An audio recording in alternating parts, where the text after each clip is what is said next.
All right, today is what? The 4th, December 4th, Yep. 2022. Yep. I think. Video number 2 in the series. No. Okay. Sit down. Did you always have a clear vision of what you wanted to do in life? What were your career influences? Were they influenced by anyone or anything in You don't particular? need that. I said no. Now stop. You're not a big baby.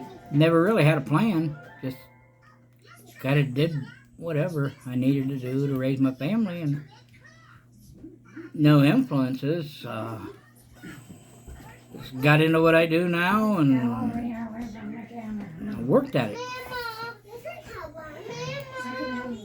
Shh. What were some of the highlights of your life right after high school? Mm, got got married.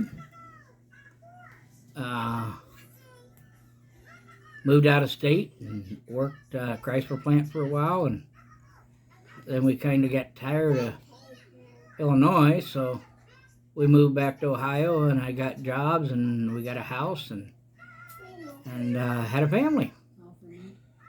If you could do something differently from high school, what would you have done different?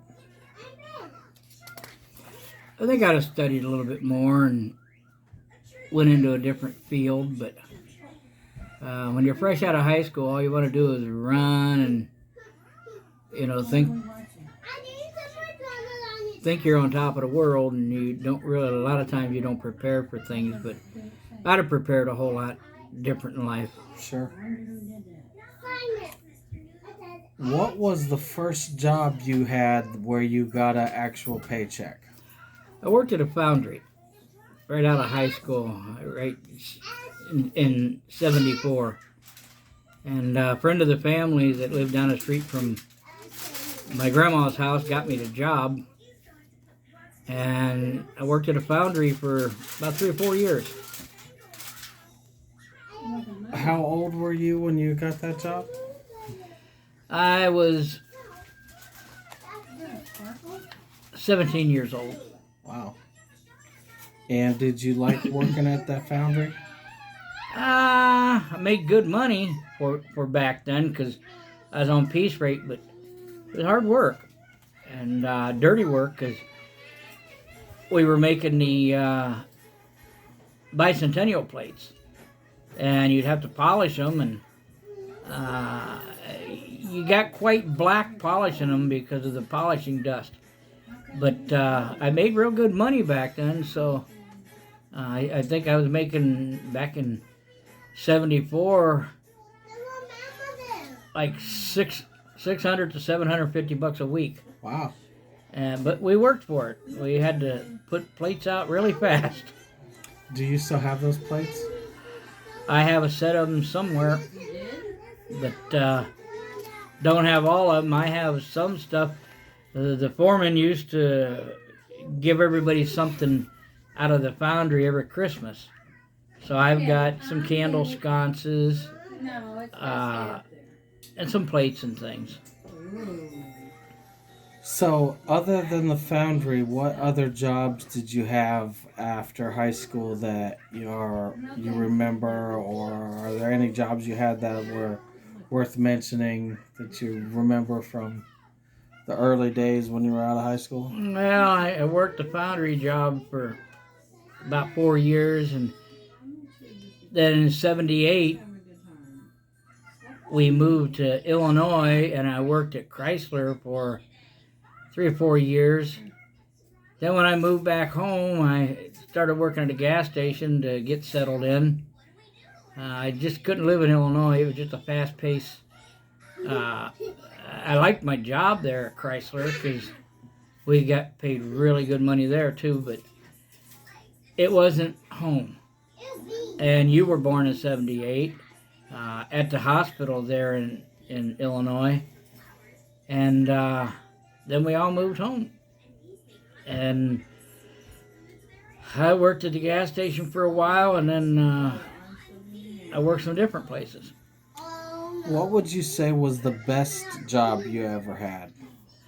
One of the ones I felt that was more rewarding was when I worked for St. Luke's Lutheran Home.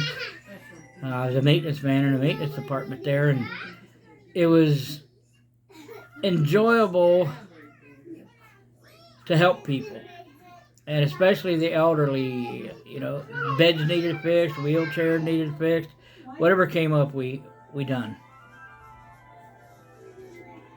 Where was the first house that you had after you moved out of your parents' house?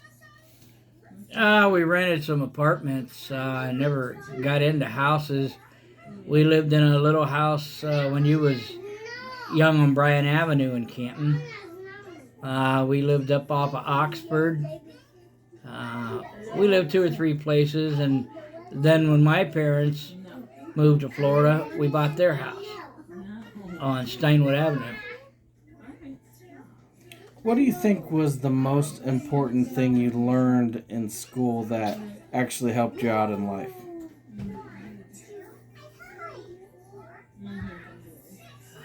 Well, we had a lot of good teachers. Mrs. Johanning was a real good teacher. As a young person, they bestowed in you a lot of mannerism where, you know, you respected your elders. I think a lot of the influence was some of the teachers. We had a good bunch of teachers that actually cared for their students. And that was one thing I learned in life. If you want respect, you give respect. And I learned that respect is earned. And people say, well, nobody trusts me. Well, there's a reason for that, because they don't respect you because you're not going down the right path. So I think all of our teachers had a lot to do with it. And then when we done things wrong, a little wooden paddle used to help straighten you up a little bit. Kind of surprises guys in the show, you know, like. Who taught you how to drive? My Uncle Don.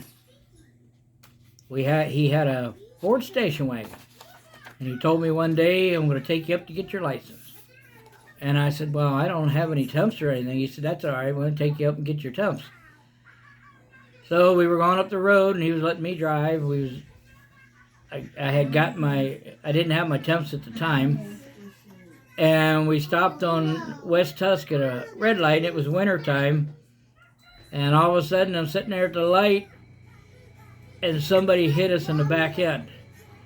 And my Uncle Don got out, and he was always calm, cool, and collective. And he said, well, he went back and said, them poor kids were scared to death.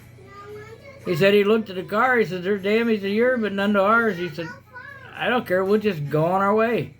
So we was going up the road, and we pulled off, I think to get gas or something, and I said, we don't have a license plate. He said, what? So we went back to the accident scene, and there it was laying on the ground. Cool. So he picked it up, and he put it in the car, and he let me drive to Akron in a snow blizzard. And I was a little nervous because that was a big car, and so he took me up shortly after that and got me my temporaries. Wow. What did you have pets when you were growing up? Is there any particular pets you remember? We had some pets. We had a dog. The one I remember most, the dog we called Haas. And he was just a big mixed breed, good dog, but he would protect the family. He wasn't a vicious dog, and he was friendly with everybody, but if other dogs come in the yard and stuff, he didn't care for that. And we had him for a long, long, long time. And then he passed away, and my mom and dad had bought my brother a brand new sleeping bag.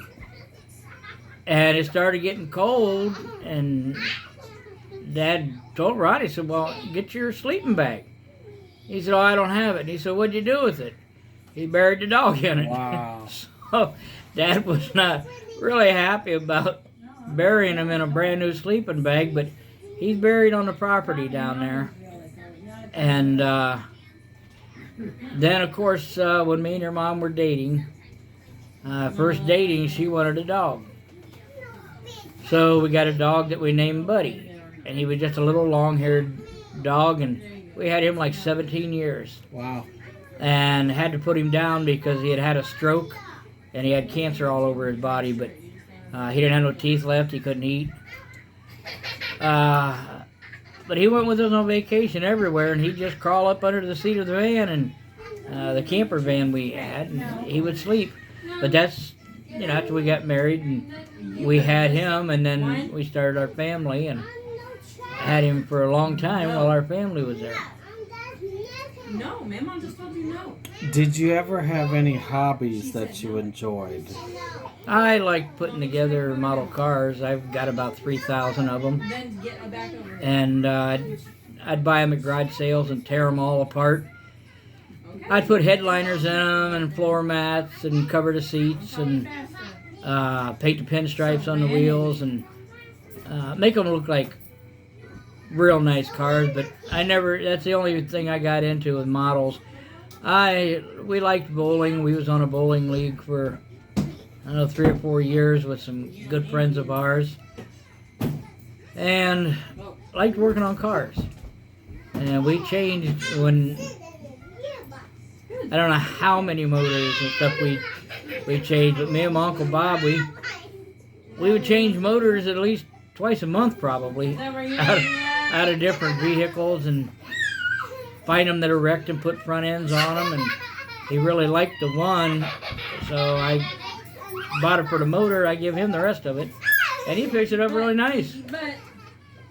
But that's about everything we done, till you guys got old enough, and we did a celebrity one time, and you guys cut the top off of it and had one of your friends come down and weld big bolts in the spring so that it wouldn't come back down, and put big 31s on it, and took it mudding up through the woods. Had a pretty good time. I wish we had a video of that still. Yeah, I got a picture of the car, but don't have no video of us doing it. What would you say you like to do for fun nowadays? Well, nowadays, we like to go camping. We live in Florida now, and we like to get back to Ohio and see all the friends. And I like going to the antique stores and seeing the stuff that we seen when we were growing up as kids. Kind of a flashback in history. But mostly I enjoy our family getting together and enjoy doing things and being in church and doing a lot of work at the church, because a lot of times there's nobody to do it. So I just enjoy just taking life and sitting back, and still like to tinker with cars a little bit, but don't do much of that anymore. I can't hug you. All right. What was your relationship like with Ronzel when you were growing up? Dad he was fun. He made sure that we had everything we needed. He was strict. We got backhanded in the mouth a couple times, but our relationship was good. It's the same relationship with any teenager and their parents. You don't listen to them too much. You think you already know what they're trying to tell you. The only reason they're trying to tell you that is because they've already been there and done that, and it didn't work out. But as far as a relationship with him, we had a good relationship. He was one of the greatest dads. What was the most important thing you ever learned from Ronzel? Work. If he thought you wasn't working at something, he'd tell you to get off your lazy butt and go do something. His most important thing for me was, a lot of people think if they're working a job that isn't what the world thinks is an elite job, or you have to have the perfect job, the biggest paying job. His philosophy was, if you're working and taking care of your family, you're doing good.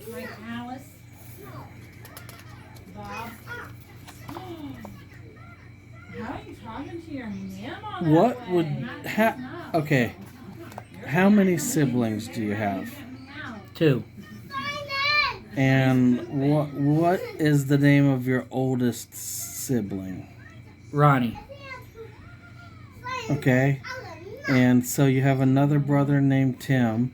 Yep. And is there anything that you would say that you and Tim and Ronnie all have in common that you can see as traits that you got from your parents that... Well, the main thing we got from our parents is how important family is.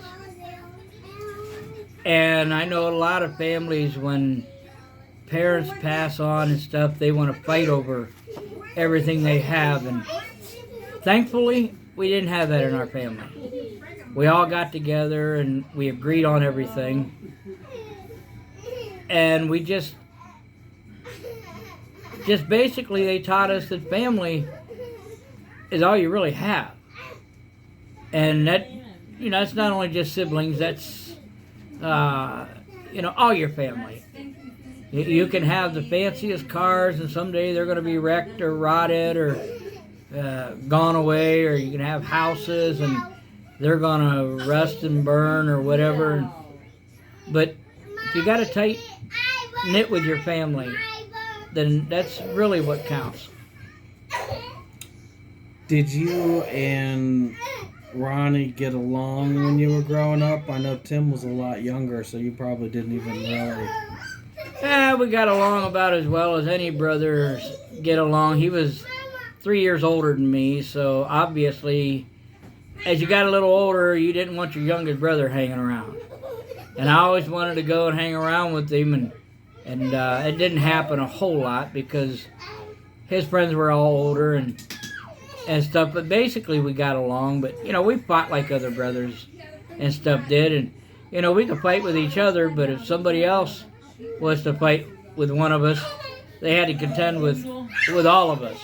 So, and not just brothers, uncles, and family members. If somebody was going to hurt you, then they better bring a bunch of people because they had to hurt the whole family.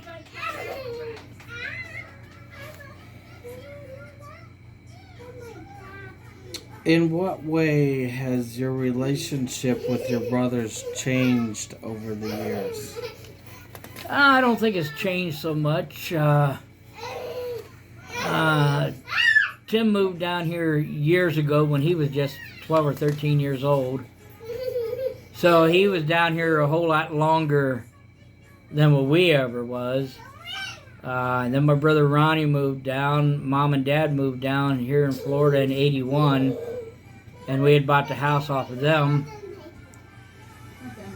And we stayed there quite a bit. We come down to Florida once a year, and you get together with people. But the bad thing about vacations, when you go visit people, they still got to work. So, you still don't see them very often. But when you did get together, it was a good time. How close were you to your grandparents, and what are some memories about them that you could share? Well, my grandma and grandpa in Florida, we used to go visit, and In Florida? or in West Virginia. They lived in West Virginia, and we went to visit them whenever we could. And How do you know I can? we always thought that our grandpa was kind of mean because he was strict, but he only done it for our own good, and that was my grandparents on my dad's side. And, my grandma down there, we loved her dearly. She made sure she fed you, no matter who it was. I mean, she had some of the best food. So it was good to go see them. They lived in West Virginia, had a big piece of property, 65 acres, and we could go up in the mountain, and Grandma would have us go collect apples, and she'd make applesauce, and she always had a lot of canned foods. Made the best chocolate gravy I ever ate. And one time we were down there, and my brother Ronnie could be a little ornery. And our cousin Kenny come down with us. And when we had breakfast, she said, well, we're going to have chocolate gravy and biscuits. Well, chocolate gravy is sweet. So, first thing Kenny does, thinking, well, it's biscuits and gravy, he grabbed a salt shaker and started salting it and peppering it. And Ronnie didn't bother telling him any different. And I wish I'd had a picture of his face when he bit into it, because he didn't like it very well. And then Ronnie said, oh, well, I forgot to tell you, you're not supposed to put salt and pepper on that. So, you know, we had a good time there. My grandma and grandpa in Ohio, unfortunately, I hate to say it, but I didn't really like my grandma much at all. I mean, I loved her because she was my grandma, but she wasn't very good to my grandpa, and he was like a second dad to me more than a grandpa. We played cards, and we went fishing up at Lake Erie, and I'd be up there, and I would, he'd say, hey, let's go to the store when I was a young kid, and we'd go to the store, and he'd go buy the pastry thing. He'd say, pick one thing out there you want. So I'd pick one thing out I wanted, and on the way home from the grocery store, he stopped at the one little corner bar, and he'd say, hey, you sit out here and eat your donut or your cake, whatever I decided to get. He said, I'll be right back out. I have to go in here and see a friend of mine. So he'd come back out about 20 minutes later, and we'd go home. But I was a young kid, so I didn't think much of it. And, you know, I don't know which friend he was seeing, Jack Daniels or Budweiser or what, but he come out a little more giddy than he went in. So there was a lot of good times at his house. He treated us great. And I'd be visiting late at night, and I'd say, well, I'm going to go now, and I start to go out the door, and he'd say, well, I'll take you home. And a couple times I said, no, I'm going to go over to my friend's house and stay, because I didn't want to see him get out that late. But, you know, he soon caught on to that, and when I got ready to go home, he'd just get in the car and take us home.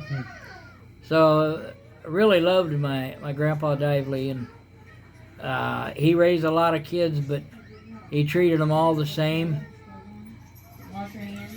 And he left a good impression on all of his grandkids that as far as stealing anything or not telling the truth, he wasn't in for any of that. He said, if it don't belong to you, it ain't yours. So he bestowed within us a lot of good moral stuff. And still to this day, he's been gone for many, many years, but there's many times I sit and I miss him. So that's Carol's dad. That's my mom's dad, yeah. What was his first name? Earl. Earl Dively. Yeah. What was, I guess you kind of already answered some of these. I'm going to skip this. Okay. Who would you say is your closest friend right now?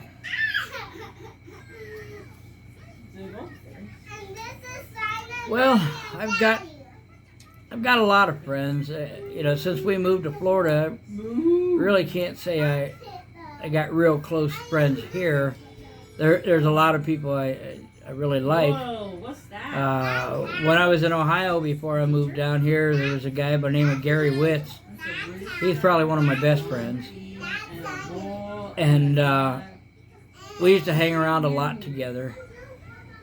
But I had a lot of good friends up there too, and you know, most of them are passed on. Gary, he passed on a couple years ago.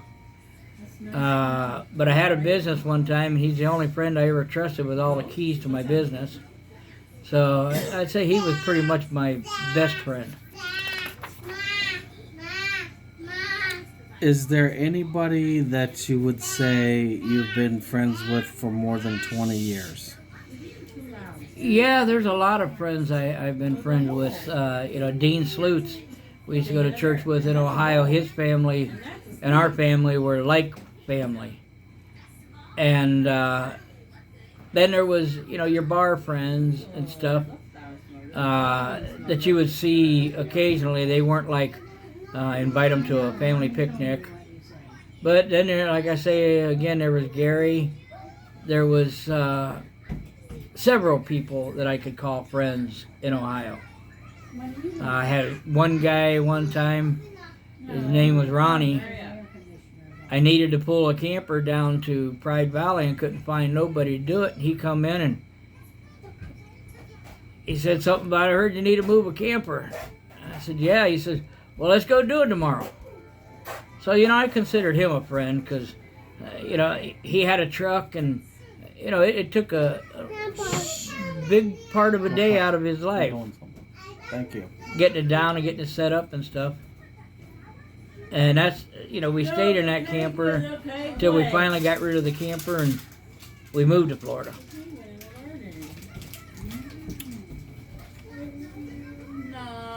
Who was one of your friends that you would always go to for advice? Why do you have all of them? You don't need that. I really didn't have no friends. Again, I have to refer back to my Uncle Don because we spent a lot of time with our Uncle Don. And he was more like a dad or a mentor to you.